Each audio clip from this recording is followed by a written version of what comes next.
మేము కనుక గెలిస్తే ఖచ్చితంగా మేము ఈ బోధన్ ఫ్యాక్టరీ కానీ సారంగపూర్ ఫ్యాక్టరీ కానీ తెరిపిస్తామన్నారు, చక్కెర ఫ్యాక్టరీలు.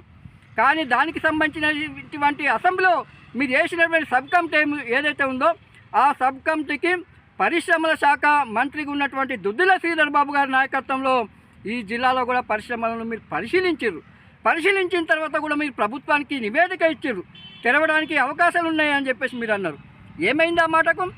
2 ఏళ్ళు దాటిపోతుంది మీ పాలన, అయినా కూడా చక్కెర ఫ్యాక్టరీ తెరవడంలో మీరు అత్యంత నిర్లక్ష్యం, అట్లాగే కొండంత అబద్ధం మీరు మాట్లాడుతున్నారు, రైతుల్ని మోసం చేస్తున్నారు అనేది మీరు ఖచ్చితంగా ఇప్పటికైనా రైతులకు ఇచ్చినటువంటి హామీ, అసెంబ్లీలో వేసినటువంటి సబ్ కమిటీ ఇచ్చిన రిపోర్టు ప్రకారంగానైనా మీరు చక్కెర ఫ్యాక్టరీ తెరిపించండి.